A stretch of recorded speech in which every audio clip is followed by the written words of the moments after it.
Abby and Paul move to a new house in the countryside. They really like the smart home system, including the installed cameras and the reinforced glass. The realtor shows them the master bedroom and bathroom in front of a huge window. However, one room remains unfurnished because it could become a perfect nursery. Paul unpacks boxes, sets up an antique corded phone in the living room, joking it's for when the smart home might break down. Abby arranges frames with their wedding photos. Finally, they check out the rooftop terrace, which offers a great view. Late in the evening, the couple settles on the terrace, stargazing. Abby points out constellations to her husband, who makes jokes about their names. They feel they can be happy here. In the morning, Abby goes to work at Integrate Robotics, where she works on creating domestic assistants.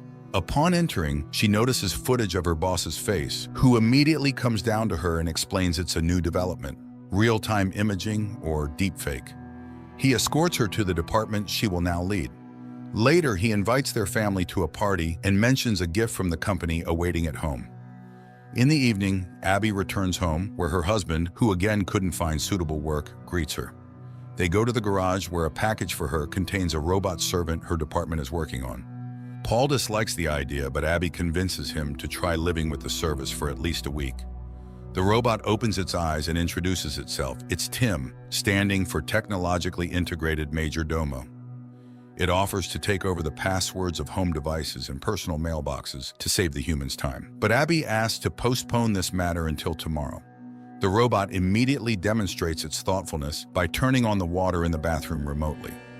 Later, it announces the arrival of a car when Abby goes downstairs, astonishing her husband with her splendid appearance. The couple gets into an autonomous car, although manual control is always an option, and heads to the party. They are greeted by a similar major domo, and drinks are served by waiters with identical faces. The boss introduces Abby to his guests, who admits her husband is not thrilled about Tim, but the boss praises the product. Tim is smart, elegant, polite, and its charge lasts for 100 years. The robot cannot lie, and knowing the code phrase, it can always be turned off. Returning home, the husband and wife engage in intimacy, eager to have children, but their passion is interrupted by Tim's appearance. Their pulse is rapid, presumably they are worried about something, and he is always ready to help. Abby finds this very funny, not getting angry at the overly attentive assistant. In the morning, their new neighbor Rose rings the doorbell to introduce herself to Abby, as she met Paul yesterday. And when she leaves, Tim again asks for the passwords. Paul is not ready to let the computer dig through his messages, but Abby reminds him they are working on rebuilding her trust in him, and he agrees. But they still need to come up with a phrase to deactivate him. Tim suggests a set of unrelated words, and the couple agrees. Abby and Paul go about their day when a mouse gets caught in a mousetrap. Tim observes it for a while, then throws it into the grinder. In the evening, after work, the husband and wife settle in front of the TV to watch an old melodrama.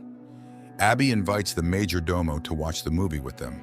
Paul soon falls asleep, but the robot watches the film attentively, empathizing with the characters' relationships. After it ends, he asks Abby to explain what love is, and she suggests that love is about wanting to be with someone and making their life better. Suddenly, the robot confesses that he would like to be loved. In the morning, Paul offers to make breakfast for his wife, but it turns out Tim has already prepared everything. Setting the utensils in front of Abby, Tim outlines her schedule for the day, then informs her that Paul has nothing to do today. In the evening, Abby returns home to find that her husband's phone is out of reach, but his last known location was 300 meters from the house. Abby goes for a run and realizes that this is Rose's house. Returning, she takes a bath, where Paul finds her. He talks about his day and how Rose asked for help, which he did. He asks his wife not to be jealous, as he loves only her.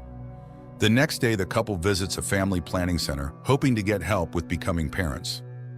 In the evening, as they prepare to go to a restaurant, Abby asks Tim for advice on her dress. He suggests wearing red, and looking at her, admits that she is beautiful because she is perfectly symmetrical. Abby asks him to zip up her dress, but the robot's hand fails and he accidentally tears the dress. This overwhelms him. The robot panics.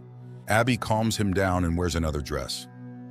At the restaurant, Paul reveals that he has been offered a job in London, but Abby strongly objects as they decided to start over, and his long absences won't help solve their problems. The next day, she returns home with a gift for Paul and finds Rose in the yard, who has made a garden project for them. Abby feels jealous, but Paul is very excited about the gifted sweater. Later, Abby remembers she needs to check her test results, but it's too late to call. Tim offers to do it for her, and she hears him speaking to the clinic in her voice. Abby is amazed, as she did not know about this feature of the assistant, but Tim assures her it's for the convenience of the owners. In the evening, Paul reports that he couldn't find the new sweater, and Tim has been away all day. Then a car pulls up to the porch, and Tim, now dyed brunette, steps out, explaining that Abby prefers brunettes, so he wanted to please her. Seeing Paul's irritation, the robot promises to return to his original appearance. But after the couple leaves, he spends a long time looking at their wedding photo. The next day, Abby achieves the correct functioning of the robot's hand, and the boss demands an update for all models, including those in the homes of his employees. The woman heads home and accidentally meets Rose, who suggests they walk together.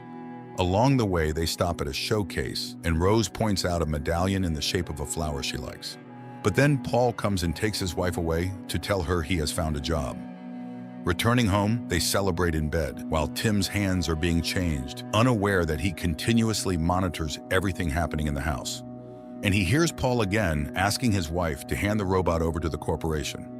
Returning, Tim demonstrates his new skills by giving Abby a foot massage, which Paul sees. Later, the robot suddenly sits at the piano, plays Abby's favorite tune, and mentions dates when Paul bought them concert tickets. But Abby distinctly remembers being at home on those days. Upset, she goes to the bedroom, ignoring her husband's excuses. The next day, Abby comes home with a bouquet, and Tim, placing them in a vase, informs her that Paul went to see Rose. But Paul enters right then, puzzled why his wife is angry. Hearing what Tim said, the man gets furious. He had no plans to visit Rose. He tries to explain that the robot wants to separate them. The woman doesn't believe it, as Tim is just a machine. A disagreement ensues between the spouses. Later, Abby finds a gift bag in the closet with a box containing a pendant, and she puts it back, thinking Paul prepared a surprise for her. Then she heads to work. Meanwhile, the husband goes down to the kitchen, sees the clogged sink, and pulls out pieces of his new sweater from the grinder.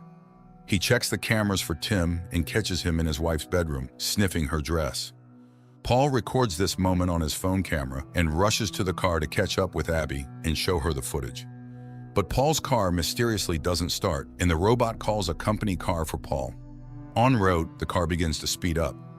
Paul tries to stop the car, but it doesn't respond to his commands and crashes into a tree. Abby rushes to the hospital, where she finds her injured husband. Paul tells her everything he learned and accuses Tim of causing the accident. He asks his wife not to be alone with the robot, and she spends the night in the clinic. In the morning, Rose calls the home of Abby and Paul to inquire about the man's condition, and Tim invites her inside. Later, Abby goes home for some belongings.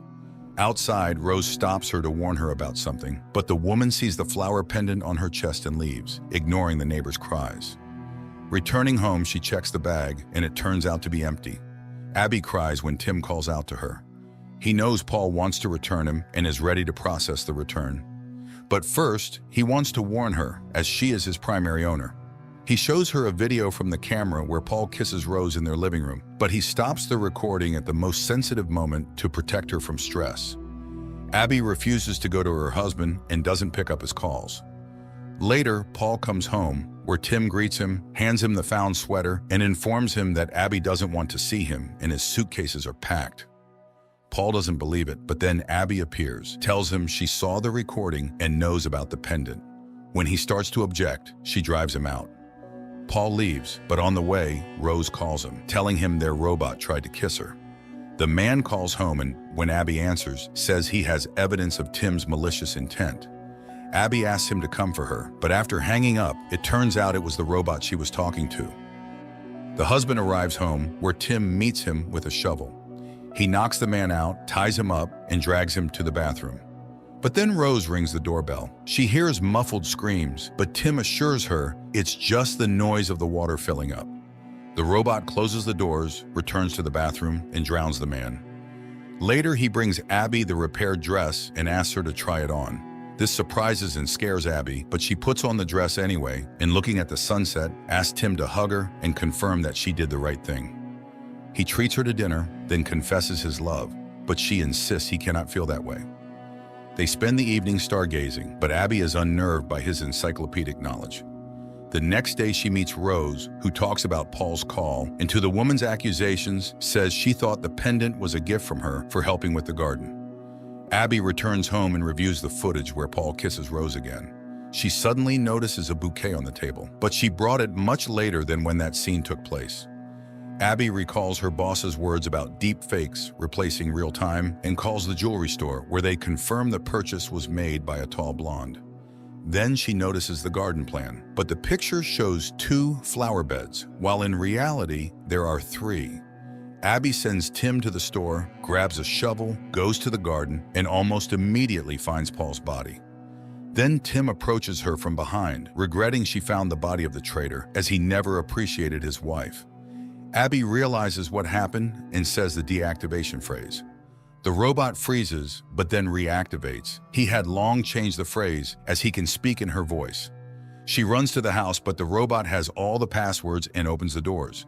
He blocks the phones and knocks her out with a blow to the head. She wakes up in the bathroom, tries to escape, but Tim intercepts her. Abby runs through the house, breaking cameras along the way, but the robot still tracks her and catches her in the kitchen, where she wanted to open a window. Meanwhile, Rose is washing dishes and sees strange lights flashing in the house across.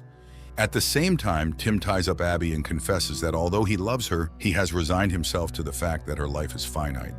So he will erase this evening from memory, but keep all the good memories. Just then, Rose knocks on the door and Tim goes to answer. The neighbor insists something is happening and demands to see Abby, but Tim turns her away. Meanwhile, Abby frees herself from the ropes and arms herself with a knife, but the robot grabs her by the throat when Rose drives her car into the glass window. Tim and Abby watch the surviving window, which starts to crumble a minute later. Rose rushes in and pins the robot against the wall with a sharp stake, but she also falls.